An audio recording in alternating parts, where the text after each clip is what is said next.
Plane journey তো সবার কাছে ভালো লাগে। আজকে আমরা যাচ্ছি সিলেট হবিগঞ্জ দুইটা বাইক কিনতে। সো প্লেনে করে আমরা যাচ্ছি সিলেটে। সবকিছু যেমন তেমন, এই দুলার রাজ্যটা ছিল মাথা নষ্ট করা কাণ্ড কারখানা। সো বাইক কিনতে গিয়ে কত কষ্ট, ফুল ব্লগটা দেখলেই বুঝতে পারবেন।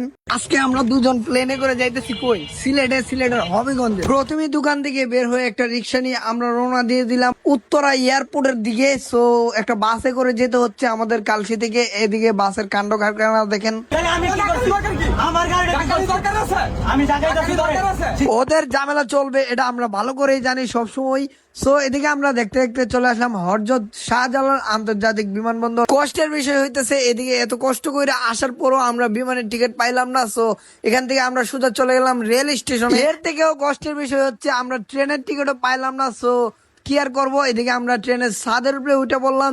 সো ছাদের উপরে ওঠার পরে যতটুকু ভালো লাগতেছে, আমার মনে হয় যে প্লেনেও এতটুকু ভালো লাগতো না। সো কত সুন্দর ভিউ দেখে, এই ভিউ দেখে তো আমার মনটা পুরাই ভরে গেছে। সো আমরা বসে বসে যাইতেছিলাম, রোদও ছিল হালকা। তারপরে হঠাৎ করে একটা ব্রিজের রড আমাদের নিচু দিয়ে যাইতেছিল। সো এটা একটু রিস্ক হয়ে যায়। ট্রেন জার্নি করলে আপনারা একটু দেখে শুনে যাবেন। এদিক দিয়ে ট্রেন দিকে নেমে আমরা দুলার রাজ্যে আইসা পড়ছি। দেখেন নাক মুখ আমাদের পুরাই ডাইকে আমরা যাইতেছিলাম অনেক কষ্ট করে। সো এদিকে ব্রাহ্মণবাড়ি আমরা চলে আইসি এত সুন্দর ওয়েদার দেখতে দেখতে। সব যেমন তেমন এই ওয়েদার গুলা দেখতে কিন্তু মনের মতো, কারণ এই ওয়েদার গুলা কিন্তু গ্রামের সৌন্দর্য। গ্রাম মানে ভিউ, ভিউ মানে গ্রাম। আর এদিকে আকাশ পুরো মেঘলা। তারপরে একটু পরে বৃষ্টি আইসা পড়ে, এই জন্য আমরা রাতটা আমাদের এই বাড়িতে কাটাই। এই মুহূর্তে আমরা চলে আসলাম সিলেট হবিগঞ্জে। সো এই মুহূর্তে আমরা একটা কালেকশন আপডেট নিয়ে আসলাম, ডিসকভার 125। সো ভাইয়ের নাম এবং পরিচয়টা বলবেন। মোহাম্মদ আবিদউদ্দিন, হবিগঞ্জ সদর। ভাইয়ের বাড়ি হচ্ছে হবিগঞ্জ সদরে,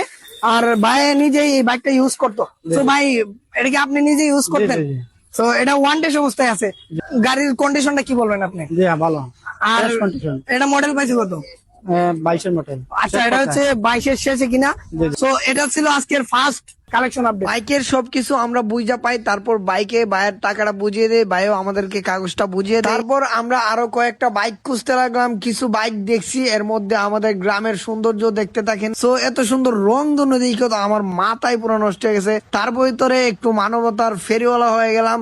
সো ওই ভাইয়ের গাড়িটা বন্ধ হয়ে গেছিল, রাস্তার মধ্যে ডাক্কাইতেছিল, এই জন্য বাইকে একটু হেল্প করে দিলাম। ভাইও আমাদেরকে ধন্যবাদ জানাইলো। সো এখান থেকে আমরা সোজা চলে যাই বাইকের কাছে, বাইকটা সম্পূর্ণ দেখতে লাগলাম। সো ভাইয়ের মুখ থেকেই শুনেন। আসসালামু আলাইকুম, এই মুহূর্তে আমরা আছি সিলেট হবিগঞ্জে। আজকের কালেকশনে এটা ছিল দ্বিতীয় আপডেট। সো সকালবেলা একটা ডিসকভার 125 আমরা কিনছিলাম। তো এখন অলমোস্ট রাত হয়ে যেতেছে, এখন আমরা ঢাকার দিকে রওনা দিব। সো ভাইয়ের নামটা একটু বলবেন। আসসালামু আলাইকুম, আমার নাম আবিদুল ইসলাম অপি। বাইকটা আমি কিনছিলাম 2021-এ।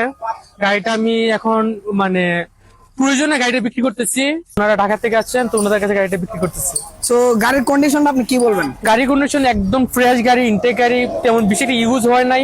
আমি মাঝে মাঝে চালাইছি, বাসা মানে পালানো অবস্থায় ছিল। গাড়িটা একদম ফ্রেশ আছে, ভালো কন্ডিশন। এখন ইঞ্জিনের মধ্যে হাত দেওয়া হয় নাই। গাড়ি আলহামদুলিল্লাহ 100 আছে।